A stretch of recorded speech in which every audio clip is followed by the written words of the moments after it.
South ఆఫ్రికాలోని ఓ అతిపెద్ద బంగారు గనిలో 4,000 మంది చిక్కుకున్నారు. కానీ వారిని బయటకు తీసుకొచ్చేందుకు మాత్రం ప్రభుత్వం నిరాకరిస్తోంది. వాళ్ళంతా క్రిమినల్స్, ఇల్లీగల్ మైనింగ్ చేస్తున్నారు, అందులోనే చావనివ్వండి, బయటకు వస్తే జైల్లో వేస్తాం, రాకుంటే కొద్ది రోజులు చూసి మైన్కు సీల్ వేస్తామని ఓపెన్ గానే ప్రకటించింది. దీంతో ప్రపంచవ్యాప్తంగా హక్కుల సంఘాలు సౌత్ ఆఫ్రికా తీరుపై బొగ్గమంటున్నాయి. మరసలు ఏం జరిగిందో చూద్దాం. సౌత్ ఆఫ్రికాలో వేల కొద్ది బంగారు వజ్రాల మైన్స్ ఉన్నాయి. కానీ ఇప్పుడు అతి కొద్ది గనులు మాత్రమే ఉన్నాయి. ఎందుకంటే లైసెన్స్ తీసుకుని ఎన్నో దేశ విదేశీ కంపెనీలు బంగారం వజ్రాలు దొరికే ప్రాంతాల్లో మైనింగ్ చేసి ఊడ్ చేశాయి. అయితే మైనింగ్ తర్వాత వాటిని పూర్తి చేయాలి, పద్ధతిగా వాటిని లెవెల్ చేసి మైన్స్ ని అంతర్జాతీయ ప్రమాణాల ప్రకారం కూల్చేయాలి. కానీ వాటిని గాలికి వదిలేశాయి కంపెనీలు. ఎందుకంటే అది చాలా ఖర్చుతో కూడుకున్న పని. తాము లైసెన్స్ తీసుకొని మైనింగ్ చేశాము, కానీ అక్కడ ఏమీ దొరకలేదు, మేము నష్టపోయామనే కారణంతో ప్రభుత్వ అధికారులకు, నేతలకు లంచాలు ఇచ్చిన కంపెనీలు వాటిని అలా వదిలేశాయి. అదే ఇప్పుడు ఇల్లీగల్ మైనింగ్ కు స్వర్గాధామంగా మారాయి. దీంతో ప్రభుత్వం ఇల్లీగల్ మైనింగ్ ని నిషేధించింది. వదిలేసిన ఏ మైనింగ్ లోకి ఎవరు వెళ్ళినా సరే జైల్లో వేస్తామని హెచ్చరిస్తూనే ఉంది. కానీ సౌత్ ఆఫ్రికాలోని అడవులు, గ్రామాలకు దగ్గరగా ఉన్న ప్రాంతాల్లో పోలీసులు కూడా వెళ్ళలేని ఎన్నో చోట్ల మైనింగ్ అక్రమంగానే జరుగుతుంది. అవి చేసేది ఇల్లీగల్ గా విదేశాల నుంచి సౌత్ ఆఫ్రికాలోకి చొరబడ్డవారే. మరీ ముఖ్యంగా జింబాబ్వే, నమీబియా, లెసోతో, బోట్స్వానా దేశాల నుంచి అక్రమంగా చొరబడ్డ వాళ్ళు ఈ వదిలేసిన బంగారం మైనింగ్ లోకి చొరబడతారు. ఇవి భూమి లోపల కిలోమీటర్ల దూరం ఉంటాయి. దీంతో వేలాది మంది రాత్రి సమయంలో టార్చ్ లైట్లు తలక పెట్టుకుని నీరు, భోజనాలు, బిస్కెట్లు తీసుకుని వెళతారు. ఒక్కోసారి నెల రోజులు అక్కడే ఉంటారు. ఎందుకంటే పైనుంచి భోజనాలను స్థానికులు లేదా బంధువులు అందిస్తుంటారు. పేరు రాసి బాక్సులో వేసి భోజనాలను పంపిస్తే అందులో ఉన్నవారు తీసుకొని బంగారం కోసం తవ్వుతుంటారు. వాస్తవానికి సేఫ్టీ మెజర్స్ లేకుండా మైనింగ్ చేయడం చాలా ప్రమాదకరం. విషవాయువులు కూడా వస్తుంటాయి. సరైన గాలి, వెలుతురు లేకపోవడమే కాదు, తవ్వుతున్నప్పుడు వెలువడే వాయువులు వారి ప్రాణాలు కూడా తీస్తాయి. ఎంతో మంది అనారోగ్యానికి గురై చనిపోతుంటారు. అయితే ఇక్కడ లోనికి వెళ్ళడమే కాదు, బయటకు వస్తేనే ప్రాణాలతో ఉన్నట్టు. కొంతమంది తట్టుకోలేక వెంటనే పైకి వస్తుంటారు. వాస్తవానికి లోనికి వెళ్ళడం, పైకి రావడం కూడా చాలా రిస్క్తో కూడుకున్నది. తాళ్లు కట్టుకుని లోనికి దిగుతారు, మళ్ళీ వాటి ద్వారానే పైకి వస్తారు. అంత సులువేం కాదు. కొన్నిసార్లు కిలోమీటర్ లోతుకు కూడా దిగాల్సి ఉంటుంది, అలాగే కిలోమీటర్ పైకి రావాల్సి ఉంటుంది. ఒకవేళ లోపల అనారోగ్యం పాలైతే తాళ్లు కట్టి పైకి లాగాల్సిందే. ఎందుకంటే పైకి తాడు పట్టుకుని పాకుతూ వచ్చే శక్తి ఉండదు కాబట్టి. ఇలా దేశంలోని వేల మైన్స్ లో లక్షల మంది అక్రమంగా మైనింగ్ చేస్తున్నారు. మరీ ముఖ్యంగా అక్రమంగా వచ్చిన వారు. ఇలా అక్రమంగా చొరబడ్డ వారికి స్థానికులు సహకరిస్తూ ఉంటారు. ఎందుకంటే తమకు బంగారం దొరికితే దాంట్లో 10% వాటా ఇస్తామని చెబుతారు. ఇక భోజనాలు, నీళ్లు తమకు పంపిస్తే దాని ఖర్చులు కూడా ఇస్తారు. ఇలా అక్రమంగా బంగారాన్ని మైనింగ్ చేస్తూ ఉంటారన్నమాట. ఇక వీరి నుంచి కొనేందుకు కూడా వ్యాపారులు సిద్ధంగా ఉంటారు. అయితే సౌత్ ఆఫ్రికాలో ఈశాన్య ప్రాంతంలో హరుమొటసా అనే అతిపెద్ద గోల్డ్ మైన్ ఉంది. అదొక గుహ లాంటిది. నాడు మైనింగ్ చేసిన కంపెనీ దారి కోసం సిమెంట్ కట్టడం చేసి కొంతమేర మెట్లు కూడా ఏర్పాటు చేసింది. అయితే మైనింగ్ పూర్తయ్యాక దారిని ధ్వంసం చేసింది. కాకపోతే పూర్తిగా మూసేయలేదు. ఇది ఒక అటవీ ప్రాంతంలో ఉంది. దూరంగా గిరిజన గ్రామాలున్నాయి. అయితే ఇది అనువైన ప్రాంతం కావడంతో వేల మంది ఇక్కడ నిత్యం అక్రమంగా గనిలోకి దిగి బంగారం కోసం తమ అదృష్టాన్ని వెతుక్కుంటారు. వాస్తవానికి మైనింగ్ చేసి వదిలిన ఇలాంటి గనుల్లో బంగారం ఏమీ పెద్దగా దొరకదంటారు పోలీసులు. కేవలం బంగారు ధూళి మాత్రం దొరుకుతుంది. వాటిని జాగ్రత్తగా ఫిల్టర్ చేసుకొని గోల్డ్ రేణువులను మూట కట్టుకుంటారు.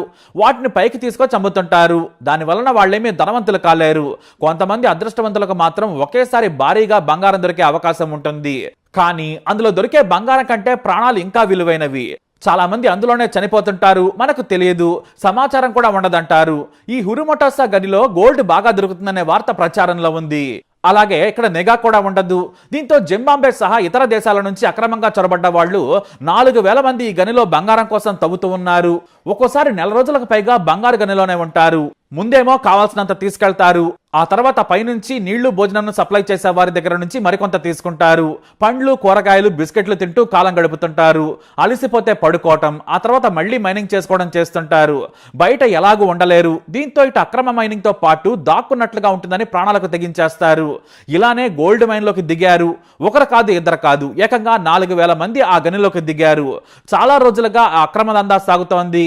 వేలాది మంది ఇతర దేశాల నుంచి సౌత్ ఆఫ్రికా దేశంలోకి చొరబడి ఇలా మైనింగ్ చేయడం మొదలుపెట్టారు. ఈ విషయం పోలీసులకు తెలిసింది.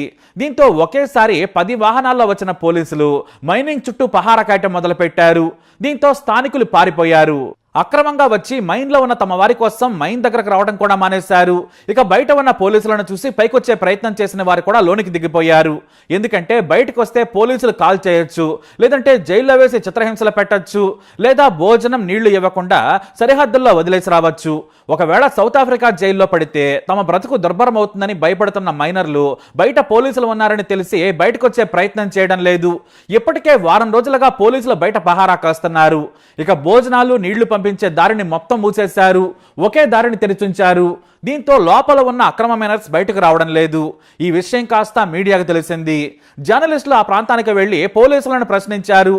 లోపల వేల మంది అక్రమ మైనర్లు ఉన్నారని వారిని రక్షించాలని అడిగారు. పోలీసులు మాత్రం మేమెవరని రక్షించడానికి, వాళ్ళు వెళ్లారు, లోనికి ఎలా వెళ్లారో అలానే వస్తారు, మాకు రక్షించడం రాదని చెప్పారు. దీంతో మానవ హక్కుల సంఘాలు ప్రభుత్వాన్ని ప్రశ్నించాయి, కానీ ప్రభుత్వం పట్టించుకోలేదు. చివరకు సౌత్ ఆఫ్రికా మంత్రిని ప్రెస్ మీట్ లో జర్నలిస్టులు నిలదీశారు.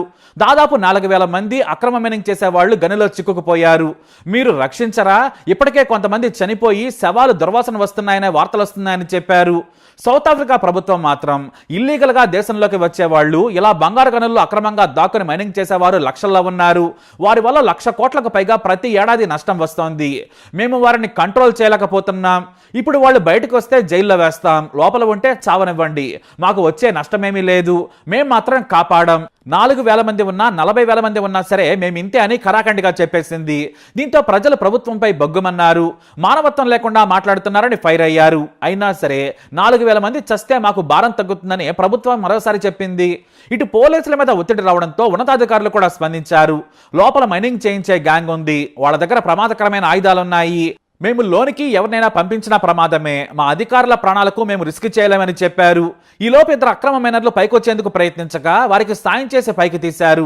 అయితే లోపల ఉన్న వర్కర్స్ ఓ శవం తాలూకు వాసన భరించలేక తాడుకు మృతదేహాన్ని కట్టి పైకి పంపించారు. దీంతో లోపల దుర్భరమైన పరిస్థితులు ఉన్నాయని తెలుస్తోంది. మేము వర్కర్స్ ని ఏమీ అనడం లేదు, వాళ్ళు పైకొస్తే చట్ట ప్రకారం చర్యలు తీసుకుంటామని చెప్పారు పోలీసులు. కానీ వారం నుంచి సరిగ్గా నీళ్లు భోజనం లేకుండా లోపలే ఉన్నారు వర్కర్స్. కనీసం వాళ్ళు పైకి వచ్చేంత శక్తి కూడా ఉండకపోవచ్చు. కాబట్టి మీరు కానీ వెళ్ళిపోతే వాళ్ళు పైకొస్తారు, ఒక్క అవకాశం ఇవ్వండి, పోలీసులు వెళ్ళిపోతే అందరూ వచ్చేస్తారని స్థానికులు వేడుకుంటున్నారు. కానీ పోలీసులు మాత్రం ఒప్పుకోవడం లేదు. అలా చేస్తే మేము అక్రమ మైనింగ్కు అనుమతించినట్టే, పైకి వస్తే అరెస్ట్ చేస్తాము, చంపమని హామీ ఇస్తున్నామని అధికారులు చెబుతున్నారు. కనీసం వారికి భోజనం నీళ్లు పంపేందుకు అంగీకరించాలని కోరినా సరే మా దగ్గర అంత శక్తి లేదు. 4,000 మందికి భోజనాలు ఎక్కడి నుంచి తీసుకురావాలి, ఎన్ని ట్యాంకుల నీళ్లు తీసుకురావాలని పోలీసులు ప్రశ్నిస్తున్నారు. దీంతో South Africa National Civic Organisation స్థానిక కోర్టులో పిటిషన్ వేసింది. కనీసం మానవతా దృక్పథంతో అక్రమ వర్కర్స్ ను కాపాడాలని కోరింది. దీంతో కోర్టు అక్రమంగా ఎలా వచ్చినా సరే వారి ప్రాణాలను కాపాడాలని పోలీసులను ఆదేశించింది. కానీ పోలీసులు మాత్రం మేం మాత్రం లోనికెళ్ళాం, అక్రమంగా వచ్చిన వర్కర్స్ దగ్గర ఆయుధాలున్నాయి, పోలీసుల భయంతో వాళ్ళు బయటకు రావడం లేదు, మేము వెళ్తే చంపేస్తారు, మా ప్రాణాలకు ఎవరు బాధ్యులని పోలీసులు నిలదీస్తున్నారు. దీంతో కొంతమంది వాలంటీర్లు, హక్కుల సంఘాలు, లేబర్ ఆర్గనైజేషన్ నుంచి యువకులు ముందుకొచ్చి లోపల ఉన్న వారిని రక్షించే ప్రయత్నం మొదలుపెట్టారు. అయినా పోలీసులు మాత్రం సాయమే చేయడం లేదు. ఇక వర్కర్స్ ను బయటకు తీసేందుకు కావలసిన మెషినరీ సప్లై కూడా లేదు. దీంతో వారి భవిష్యత్తు ఏంటనేది తెలియడం లేదు. అయితే మానవ హక్కుల సంఘాలు మాత్రం బంగారు గని లోపల 1,200 మంది వరకు ఉండొచ్చు, 4,000 మంది అనేది తప్పుడు వార్త అంటున్నారు. అయితే పోలీసులు వస్తున్నారనే వార్త తెలిసి రాత్రికి రాత్రే కనీసం 2,000 మందికి పైగా బయటకు వచ్చి పారిపోయి ఉంటారు. మిగతా 1,000 మందికి పైగా చిక్కుకుపోయారు. వారంతా ఇప్పుడు ప్రాణాల కోసం లోపల ఉండలేక బయటకు వస్తే బ్రతకమని తెలిసి మగ్గిపోతున్నారు. ఇక లోపల భరించలేని దుర్వాసన కూడా ఉందనే వార్తలున్నాయి. ఎందుకంటే చాలా మంది మలమూత్రాలు మైన్ లోపలే చేయడం వల్ల ఆ వాసన భరించలేక అనారోగ్యం పాలయ్యారని కూడా తెలుస్తుంది. దీంతో బంగారు గనిలో చిక్కుకుపోయిన వారి పరిస్థితి ఏంటనేది కాలమే సమాధానం చెప్పనుంది. కోర్టు ఆర్డర్స్ వేసినా కూడా ప్రభుత్వం, పోలీసులు మాత్రం వారిని బతికించేందుకు ప్రయత్నం చేయడం లేదు. పైకొస్తే జైలుకు తీసుకెళ్తాం, ఒకవేళ లోపలే చేస్తే మైన్కి సీలు వేస్తామంటున్నారు. అలా సౌత్ ఆఫ్రికా ప్రభుత్వం 4,000 మందిని కిందే పూడ్చేయడానికి సిద్ధంగా ఉంది. కనీసం మానవత్వం కూడా చూపించడం లేదు.